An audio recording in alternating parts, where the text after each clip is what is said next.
नमस्ते दोस्तों। तो इस वीडियो में हम अपने ट्वेल्थ बिजनेस स्टडीज़ का चैप्टर 12 यानी लास्ट चैप्टर कंज्यूमर प्रोटेक्शन पढ़ेंगे। ठीक है। इसमें हमारा भाई हर चैप्टर की तरह इंट्रोडक्शन तो रहेगा ही, इंपॉर्टेंस भी रहेगी। साथ ही साथ कंज्यूमर प्रोटेक्शन एक्ट 1986, कंज्यूमर के क्या राइट्स हैं और राइट जब दिए जाते हैं तो रिस्पॉन्सिबिलिटी भी दी जाती है, जैसा कि आप जानते हैं। तो क्या उनकी रिस्पॉन्सिबिलिटीज़ हैं या ड्यूटीज़ आप कह सकते हो एक तरीके से। कंज्यूमर का मतलब क्या होता है, कई बार लोग नहीं समझ पाते कंज्यूमर वर्ड कैसे या कैसे यूज हो सकता है ना। तो सोचते हैं सिर्फ और सिर्फ किसी ईटेबल गुड को खा लेने वाला कंज्यूमर है। जी नहीं, कंज्यूमर बहुत कुछ है, समझेंगे हम पॉइंट नंबर 12.6 में इसी वीडियो में। रिड्रेसल एजेंसीज, यानी कि अगर कंज्यूमर को कोई कंप्लेंट है, कोई दिक्कत है, तो कंज्यूमर प्रोटेक्शन एक्ट के तहत उसके ग्रेवियांस को सुलझाने के लिए, रिड्रेस करने के लिए रिड्रेस एजेंसीज वो क्या हैं, किस फॉर्म में है, सब पढ़ेंगे डिटेल में। रिलीफ रेमेडीज, वो एजेंसीज क्या क्या रिलीफ दे सकती हैं, क्या रेमेडीज दे सकती हैं। ठीक है। किस तरह से जस्टिस प्रोवाइड कराएंगे कंज्यूमर को जो किसी फ्रॉड मिसलीडिंग में शिकार हो गया है, विक्टिम है। Consumer awareness, role of consumer organisation and NGOs, यानी कि कंज्यूमर किस तरीके से पहले से अलर्ट रहे हर चीज़ में। आप लास्ट में प्रॉब्लम पड़ जाने के बाद रिलीफ ढूंढो, रेमेडी ढूंढो, तो सही नहीं है ना। बहुत ज़्यादा ज़रूरी है कि आप पहले से भी अवेयर रहो कुछ चीज़ों को लेकर। तो कौन से कंज्यूमर ऑर्गेनाइजेशन और एनजीओ हैं जो कंज्यूमर अवेयरनेस के प्रति भी काम कर रहे हैं, ठीक है, उनके बारे में हम जानेंगे। चलिए शुरू करते हैं। पिछले चैप्टर में देखा कि मार्केटिंग एफर्ट्स इतने ज़्यादा होते हैं, कंज्यूमर के अराउंड ही रिवॉल्व करते हैं। ठीक है। कंज्यूमर को ही मार्केट का किंग भी कहा जा सकता है। इस वजह से जो कुछ कैविएट एम्प्टर यानी लेट द बायर बीवेयर बदल गया है कैविएट वेंडेटर में लेट द सेलर बीवेयर। मतलब कि पहले मार्केटिंग मैनेजमेंट में हमने जाना कि भाई caveat emptor let the buyer beware, मतलब कि कुछ चीज़ों में मार्केटिंग में हम इतने परे चले जाते हैं कि वहाँ पे हम टर्म्स एंड कंडीशन अप्लाई और स्टार मार्कर के नीचे कहीं छोटा सा लिख देना जो बहुत ज़रूरी चीज़ है उसको छुपाने की कोशिश करते हैं। जैसे स्मोकिंग टबैको किल्स वाले में मैंने आपको बताया था पिछले वीडियो में कि वो 70% एरिया कवर करने का नॉर्म है, लेकिन उसमें वो क्या करते हैं, कवर 10% करते हैं स्क्रिप्ट से, बाकी 60% में वो फोटो डाल देते हैं। वो एक मतलब कैंसर से जूझ रहे पेशेंट के उसकी जो घाव है उसकी, लेकिन उसको इतना जूम और वैसा कर देते हैं कि वो भी नहीं दिखता। और जो पर्पस है पूरे एडवर्टाइजमेंट का कि भाई कंज्यूमर थोड़ा सा डर जाए, लेने से पहले थोड़ा रुके सोचे, वो भी चला जाता है, वो पर्पस भी चला जाता है ना, रूल के पीछे का। तो लेट द बायर बीवेयर के साथ अब हम इस चैप्टर में पढ़ेंगे कि ये चेंज होता है let the seller beware. Seller को फुल राइट्स नहीं है कि वो जो चाहे करता रहे। ठीक। आप देखते होगे आजकल जो बेटिंग एप्स चले हैं एक तरीके के, बहुत ही गलत चीज़ है लेकिन चल रहे हैं, है ना। गेमिंग एप्स के नाम पे चल रहे हैं, ट्रेडिंग एप्स के नाम पे चल रहे हैं, पर एक्चुअली ये बेटिंग एप्स है। उन पे एक थोड़ा सा वो लगाया गया, स्पेशली आईपीएल के टाइम पे बहुत एडवर्टाइजमेंट आता है इनका, है ना। उस पर एक नॉर्म लगाया गया कि आपको खाली वो नीचे छोटा सा लिख देने से नहीं चलेगा, ना ही हल्का सा बोल देने से चलेगा कि टर्म्स एंड कंडीशन अप्लाई। आपको अपने वीडियो ऐड के लास्ट का 10% टाइम देना पड़ेगा उसको, और उसमें आपका स्क्रीन 80% तक कवर होना चाहिए उस डेटा से। ठीक। तो भी आप देखते हो कि वो उस समय का स्क्रिप्ट बढ़ा देते हैं और क्या करते हैं, उतने टाइम में भी इतनी जल्दी बोलते हैं कि आप सुन ना पाओ उस इंफॉर्मेशन को जो ज़्यादा ज़रूरी है, कि इसमें लत लग सकती है ना, इसमें वित्तीय जोखिम का डर है, मतलब फाइनेंशियल लॉस हो सकता है। ठीक। स्क्रिप्ट इतनी ज़्यादा बढ़ा देते हैं कि वो पूरा स्क्रीन तो घेरती है लेकिन फिर भी वो छोटी छोटी ही रहती है। इस तरीके से फिर भी अपने ब्रांड सूचना कुछ चालाकी करते ही रहते हैं। कॉन्सेप्ट ऑफ कंज्यूमर प्रोटेक्शन, मतलब कि एवर ग्रोइंग जो कंपटीशन है ना, उसमें प्रॉफिट्स मैक्सिमाइज करने के लिए ज़्यादा से ज़्यादा सामान बेचने का तरीका अपनाना, है ना। उसका कुछ प्रोड्यूसर टेम्प्ट हो जाते हैं कि वो गलत तरीके अपनाएं, अनफेयर ट्रेड प्रैक्टिस करें। ठीक। जैसे कि unsafe product, defective product, adulteration, mixing mixing है ना, फॉल्स और misleading advertising, hoarding, black marketing, इस तरीके की चीज़ों का वो अपनाने लगते हैं। ठीक। वर्ल्ड कंज्यूमर राइट्स डे को आप देख सकते हैं यहाँ पे, ये इसका आइकन है। ये जो है 15 मार्च 1983 को इस्टेब्लिश हुआ था ताकि कंज्यूमर राइट्स को प्रमोट किया जा सके पूरे वर्ल्ड में। तो इसीलिए कंज्यूमर जो है एक्सपोज हो जाता है इस तरीके के रिस्क, बैड हेल्थ से सफ़र कर सकता है वो एडल्टरेटेड फूड के कारण, चीटेड फील कर सकता है मिसलीडेड एडवर्टाइजिंग के कारण, है ना, ज़्यादा हाई प्राइस दे सकता है ओवर प्राइसिंग के कारण, होर्डिंग के कारण, ब्लैक मार्केटिंग के कारण। अक्सर आप देखते हो प्याज महंगा हो रहा है, लोग बोलते हैं, फिर न्यूज़ में आता है भाई प्याज को जो है रोक रहे हैं बहुत सारे होलसेलर, तो होर्डिंग कहलाती है वो। भाई आगे प्राइस महंगा होना था, हमें लग रहा था कि आगे प्राइस महंगा होगा, इसलिए हमने अभी अपना सामान रोक लिया कि हम आगे जाके बेचेंगे। ये कोई बात होती है भला? इस चक्कर में प्राइस जो आगे महंगा होना था वो अभी महंगा हो गया और ज़्यादा हो गया, क्योंकि भाई सामान हट गया मार्केट से सप्लाई कम हो गई, जबकि डिमांड तो बढ़ ही रही है। मार्केट डिमांड एंड सप्लाई में मैंने आपको पढ़ाया है, क्लास 12th वाले में भी पढ़ाया है और क्लास 11th वाले इकोनॉमिक्स में भी पढ़ाया है कि कैसे ऐसा होता है। तो कंज्यूमर प्रोटेक्शन का एक वाइड एजेंडा है, वो केवल ये नहीं चाहता है कि ये किसी गुड से, किसी एडवर्टाइजमेंट से बचा लेना कंज्यूमर को, वो कंज्यूमर को एजुकेट करता है उसके राइट्स और रिस्पॉन्सिबिलिटी के लिए। वो उसकी परेशानियाँ, उसकी दिक्कतें, उसके साथ जो फ्रॉड हुआ है, मिसलीडिंग हुई है, ऐसे ग्रेवियंसेस को सुनता है ना, उस पर काम करता है। एक जुडिशियल मशीनरी बनाई जाती है और कंज्यूमर के इंटरेस्ट को प्रोटेक्ट करने के लिए, है ना। साथ ही साथ कंज्यूमर एसोसिएशन और इस तरीके के चीज़ें उनके इंटरेस्ट को प्रमोट करने के लिए बनाई गई है। ठीक, मीनिंग ऑफ कंज्यूमर प्रोटेक्शन,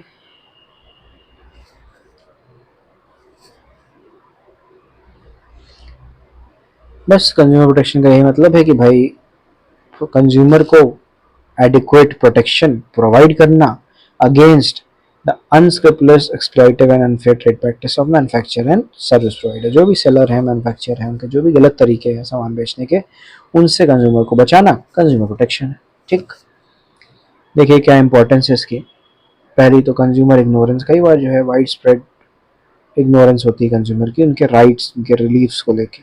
ठीक, तो वो ज़रूरी है उनको एजुकेट करना उनके इंटरेस्ट को बचाने के लिए। अनऑर्गेनाइज कंज्यूमर, कंज्यूमर ऑर्गेनाइज नहीं है।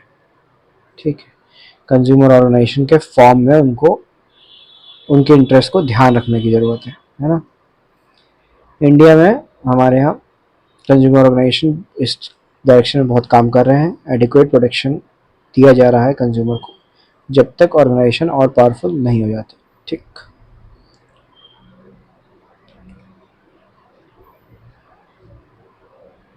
Wide spread exploitation of customer, बहुत ज़्यादा लार्ज स्केल पे कस्टमर के साथ गलत चीज़ें हो रही हैं, मिसलीडिंग एडवर्टाइजमेंट के थ्रू, होर्डिंग के थ्रू, ब्लैक मार्केटिंग के थ्रू, जो भी ये 5 नाम हमने आपको बताया, यही बार बार आएंगे। इन सारी मैल प्रैक्टिसेस के थ्रू कंज्यूमर को बहुत ज़्यादा वाइड स्केल एक्सप्लॉइट किया जा रहा है और इसीलिए उनको इस तरीके के चीज़ों से बचने के लिए उनको प्रोटेक्ट करने की ज़रूरत है बहुत ज़्यादा। ठीक है, बिजनेसमैन के लिए भी ये बहुत इंपॉर्टेंट है। क्यों? क्योंकि लॉन्ग टर्म आपको बिजनेस लाना है ना। आज आप धोखा करके कुछ सामान बेच लो, कल को आपका नाम खराब हो गया, बस खत्म खेल। उस अनसेटिस्फाई कस्टमर ने, उस विक्टिम कस्टमर ने 4 और लोग को बताया और आपका सामान कुछ ही समय बिका बस।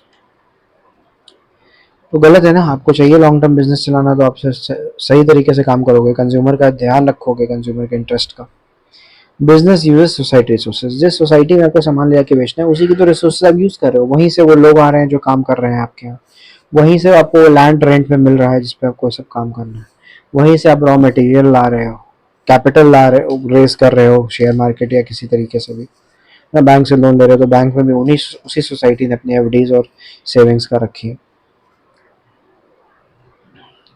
सोशल रिस्पॉन्सिबिलिटी है उसकी कि ये बिजनेस, हर बिजनेस जो है सोसाइटी की तरफ प्रतिबद्ध है कि वो जो है सही से काम करे।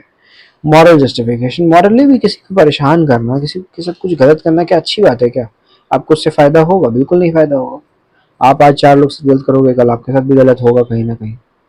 तो बहुत ज़्यादा ज़रूरी है कि जिससे भी आप डील कर रहे हो, जिसके साथ भी आप बिजनेस कर रहे हो, आप इंफॉर्मेशन एक्सचेंज कर रहे हो, डील कर रहे हो, है ना, वो सब अच्छे से करो, फेयर तरीके से करो।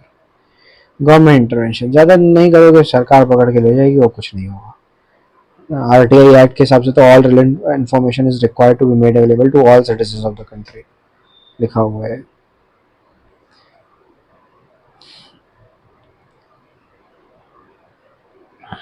Consumer protection act 1986।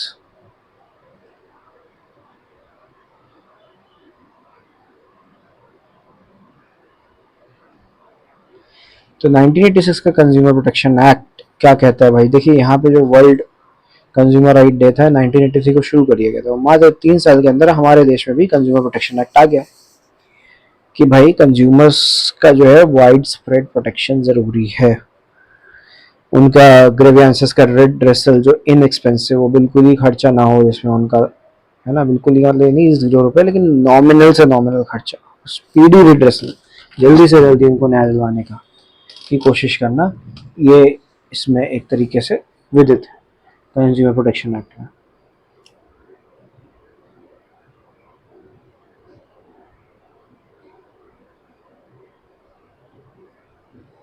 Main features क्या है भाई एक्ट के? एक्ट ने कुछ सर्टन राइट्स दिए हैं कंज्यूमर्स को, जिससे कि एम्पावर किया जा सके उनको, उनके इंटरेस्ट प्रोटेक्ट किया जा सके। Defective good, deficient services, unfair trade practices से उनको सेफ गार्ड किया जा सके। 3 टायर मशीनरी है, जैसे हमारा लोकल कोर्ट, फिर हाई कोर्ट और फिर सुप्रीम कोर्ट होता है, वैसे ही यहाँ पे डिस्ट्रिक्ट फोरम, स्टेट कमीशन और नेशनल कमीशन है। तो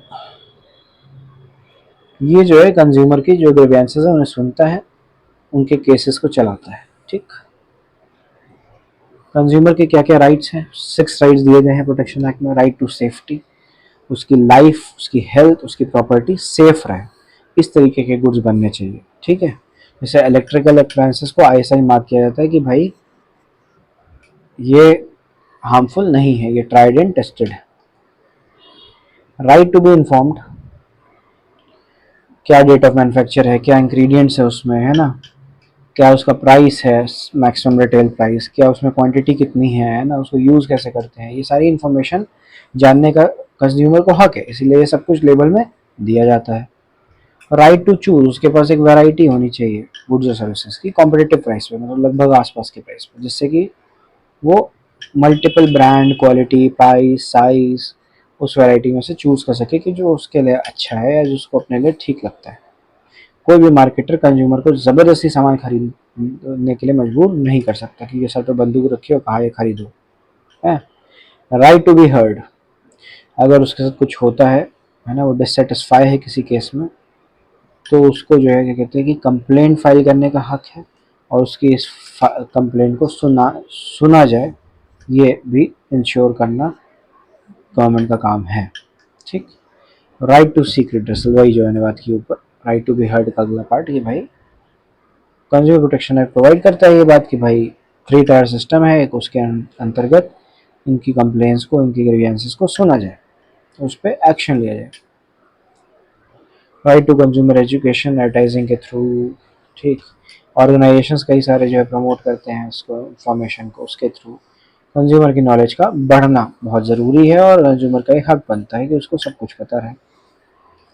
जैसे जागो ग्राहक जागो एक चला था कैंपेन, है ना, गवर्नमेंट ऑफ इंडिया का, उसमें काफ़ी हद तक दिखाई थी वो चीज़ें जो कॉमन मार्केटर्स कर रहे हैं गलत, है ना, उससे कैसे सतर्क रहा जाए।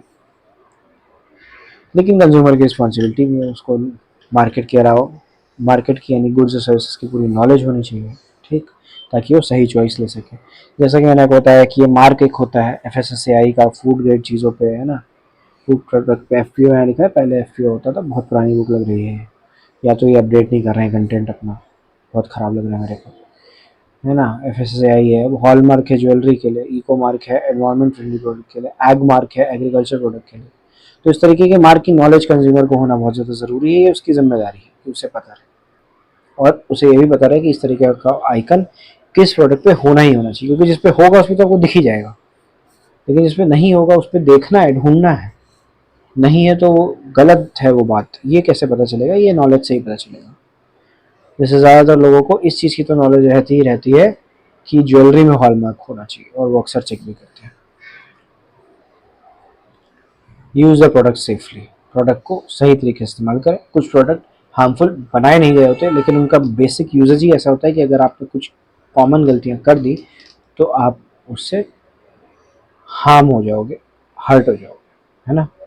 तो उसको संभाल के इस्तेमाल करना चाहिए आपको। Consumer must refer labels carefully, किसी भी सामान को खरीदने से पहले या यूज़ करने से पहले एटलीस्ट आपको लेबल्स को ध्यान से देखना ही देखना चाहिए। कि मैंने क्यों कहा खरीदने से पहले, लेकिन स्पेशली यूज़ करने से पहले, क्योंकि देखिए मान लीजिए फॉर एग्जांपल आपको ये एक्सपायर्ड सामान लेना है, तो एक्सपायरी डेट अगर आप खरीदने से पहले देख लोगे तो आपके पैसे बच जाएंगे। हालांकि जिम्मेदारी बनती है रिटेलर की कि वो गुड को वापस ले जैसे ही आपको पता चले, लेकिन अगर वो नहीं भी लेता है तो भी एटलीस्ट आप उससे खाने से तो बच गए अगर आप अलर्ट हो कंज्यूम करने से पहले। लेकिन अगर वो कोई फूड आइटम या इस तरीके का है जो आपकी बॉडी को टच हो रहा है, कॉस्मेटिक आइटम है कुछ भी, और वो एक्सपायरी हो चुका, कोई मेडिसिन है, और आपने खाने से कंज्यूम करने से पहले भी नहीं देखा, यूज़ करने से पहले अपने फेस पे अपने बॉडी पे लगाने से पहले भी नहीं देखा, जो भी तरीके का फूड है उस हिसाब से, तो वो ज़्यादा ही ज़्यादा गलत हो जाएगा। ठीक, इसीलिए मैंने कहा जोर दिया यूज़ करने से पहले स्पेशली, है ना। इंसिस्ट ऑन कैश मेमो, कोई भी सामान खरीदे तो कैश मेमो पे जोर दे, जिससे कि कंप्लेंट फाइल करते समय आपके पास सबूत रहे कि आपने ये सामान वहीं से खरीदा। कंज्यूमर मस्ट बी ऑनेस्ट, वो भी झूठ ना बोले, पता चला ग्रेवियांस रिडर्सल का मैकेनिज्म बना दिया गया तो वो कुछ भी बोल रहा है, ये गलत होता है।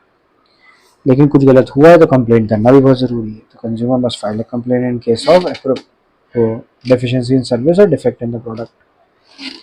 Form consumer organization. Consumers should form consumer society which could play an active part in educating them and safeguarding their interests. Consumers को आपस में coordination आना चाहिए जिससे वो एक दूसरे को educate कर सकें और consumer society में अपना एक एक्टिव पार्ट प्ले कर सकें। रिस्पेक्ट द एनवायरनमेंट, एनवायरनमेंट को बहुत ज़्यादा बचाना, वेस्टेज कम करना, लिटरिंग कम करना, है ना, पोल्यूशन को कंट्रीब्यूट करने से बचना, ये सब कंज्यूमर का काम है।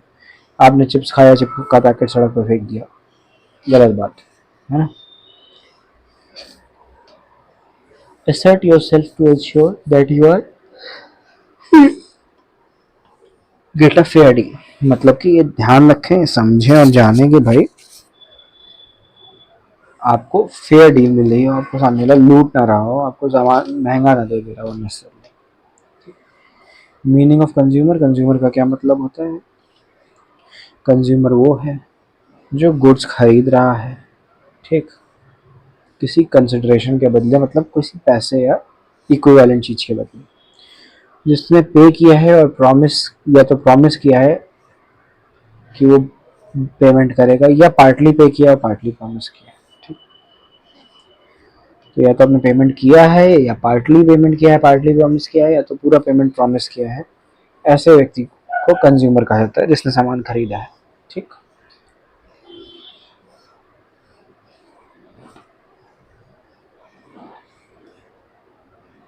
लेकिन यूज करने के लिए खरीदा है, मतलब कि खुद या उसकी फैमिली, उसके घर वाले, या जो भी है, मतलब उसे रीसेल नहीं करने वाला है, कंज्यूम ही करने वाला है।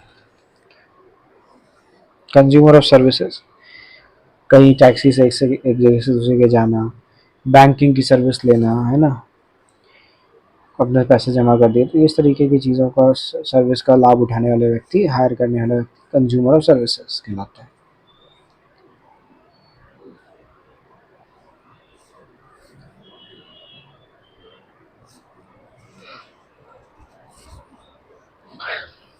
Who can file a complaint, section 2B of consumer protection act 1986 के तहत एक अप्रोप्रिएट कंज्यूमर फोरम में एक कंप्लेंट फाइल की जा सकती है किसी कंज्यूमर के द्वारा या किसी रजिस्टर्ड कंज्यूमर एसोसिएशन के द्वारा, सेंट्रल गवर्नमेंट या स्टेट गवर्नमेंट के द्वारा, एक या एक से अधिक कंज्यूमर और भी बहुत सारे सेम कंज्यूमर्स के इंटरेस्ट में या उनके बिहाफ में एक ही इंटरेस्ट के तहत फाइल कर सकते हैं। लीगल हायर और रिप्रेजेंटेटिव ऑफ डिसीज कस्टमर, अगर कोई कस्टमर मर गया है तो उसका जो लीगल हायर है, उत्तराधिकारी है, वो भी फाइल कर सकता है। किसके खिलाफ फाइल कर सकती है? कोई सेलर, कोई मैन्युफैक्चरर, कोई गुड्स का डीलर जो गुड्स डिफेक्टिव हो, डिफेक्ट मतलब कि उसमें कोई फॉल्ट हो, इम्परफेक्शन हो, कोई कमी हो, है ना, क्वालिटी में, क्वांटिटी में, प्योरिटी में, किसी भी चीज़ में। द प्रोवाइडर ऑफ सर्विस, है ना। सेलर मैन्युफैक्चरर या डीलर तो गुड्स प्रोवाइड करता है, सेलर सर्विस कौन कराता है, प्रोवाइडर, रेंडरर जिसे कह सकते हैं। इफ अगर वो सर्विसेज किसी भी तरीके से डेफिशिएंट है, इम्परफेक्ट है, इनएडिक्वेट है ना, तो उसके खिलाफ कंप्लेन की जा सकती है। रिड्रेसल एजेंसी जैसे मैंने बताया, डिस्ट्रिक्ट, स्टेट, नेशनल। डिस्ट्रिक्ट जब क्लेम 20 लाख से ऊपर का ना हो, स्टेट जब क्लेम 20 लाख से 1 करोड़ के बीच का हो, और नेशनल कमीशन जब फ्रॉड या क्लेम 1 करोड़ से भी ऊपर का हो। ठीक।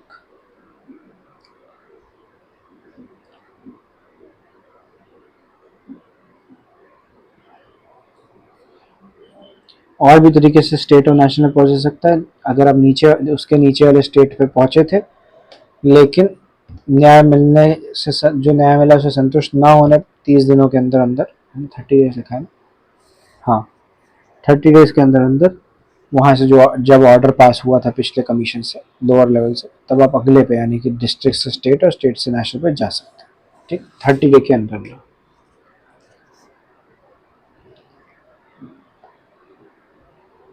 कोई खास फर्क नहीं है,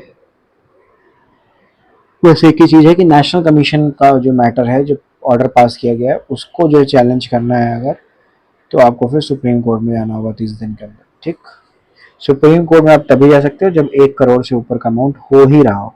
ठीक, और आप नेशनल कमीशन से सेटिस्फाई भी ना हो।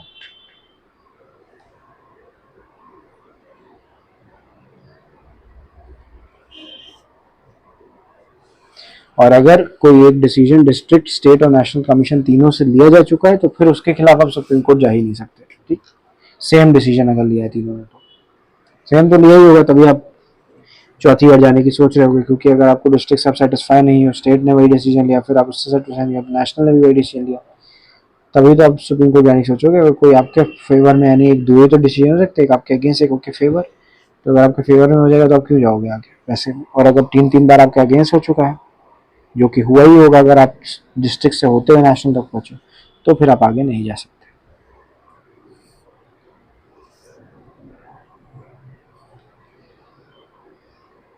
क्या फ़र्क है district forum, state forum, national commission में? 20 लाख, 20 लाख से 1 करोड़, 1 करोड़ का कमेटी जो अपॉइंटमेंट है कमेटी का, वो स्टेट गवर्नमेंट करती है। डिस्ट्रिक्ट और स्टेट के केस में, नेशनल के केस में सेंट्रल गवर्नमेंट करती है।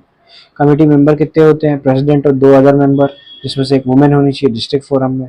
स्टेट में प्रेसिडेंट और मिनिमम 2 अदर मेंबर, ज़्यादा भी हो सकते हैं, जिसमें भी एक वुमेन होनी चाहिए।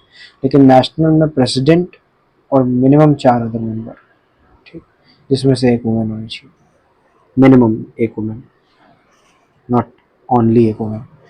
रिलीफ और रेमेडीज क्या अवेलेबल है कस्टमर को भाई?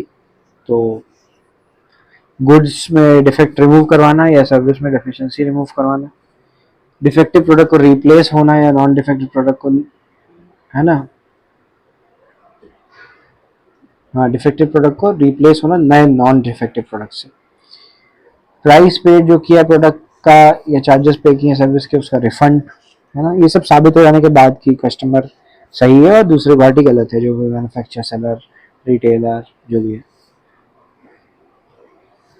To pay reasonable compensation for loss of injury suffered by, loss of injury by consumer. हाँ, अगर गुड की वजह से या अपोजिट पार्टी की नेग्लिजेंस की वजह से पहले पार्टी को यानी कंज्यूमर को कोई लॉस हुआ है, कोई इंजरी हुई है, तो उसका रीजनेबल कंपनसेशन देना भी काम है उनका।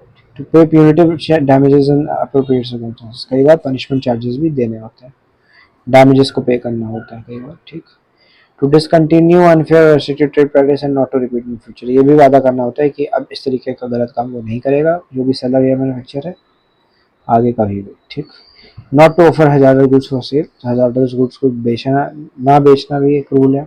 ठीक, to withdraw hazardous goods from the market, market से हटवाना इनको, ये भी एक काम है। ठीक, किसका अवेलेबल रेमेडीज टू कंज्यूमर्स, ना कंज्यूमर को ये रेमेडी मिल सकती है। To stop manufacturing of hazardous goods and offering hazardous services, है ना, हजार्डस गुड्स और सर्विसेज को ऑफर करना या उनको बनाना ही बंद कर देना, ये हो सकता है। टू पे an amount of not less than 5% of value effectively and paying for it.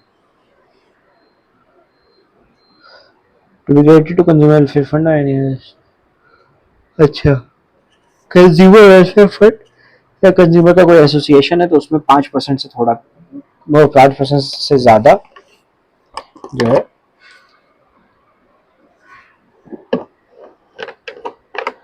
Amount पे हो, उसमें ये भी बहुत ज़रूरी है। To issue corrective advertisement to neutralise the effect of misleading advertisement, कोई मिसलीडिंग एडवर्टाइजमेंट डाल दिया गया तो उसके बदले करेक्ट एडवर्टाइजमेंट दोबारा से इशू किया है, ये बहुत ज़रूरी है।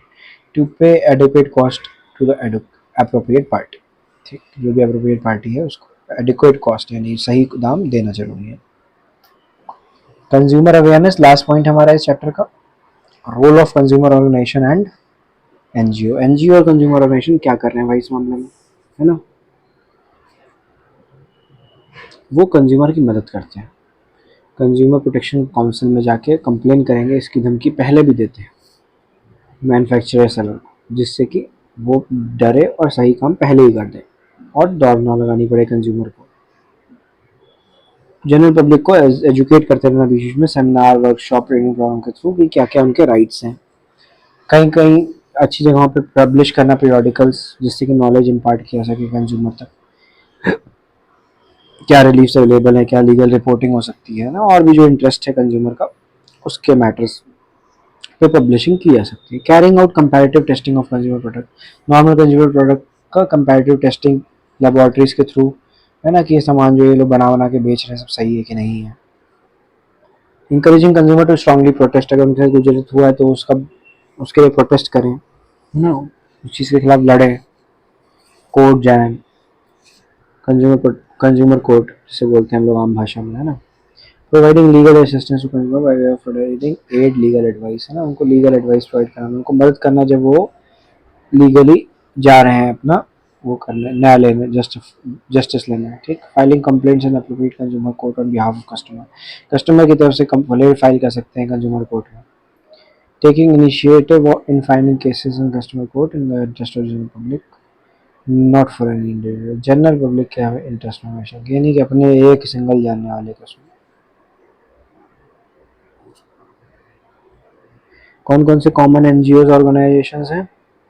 Consumer coordination council Delhi, common cause Delhi, voluntary organisation in interest of consumer education यानी voice Delhi, consumer education research centre CRC Ahmedabad, consumer protection council CPC Ahmedabad, consumer guidance society of India CGSI Mumbai, Mumbai Grahak Panchayat Mumbai, Karnataka consumer service society KCSS Bangalore, consumer association Kolkata, consumer unity and trust society CUTS Jaipur.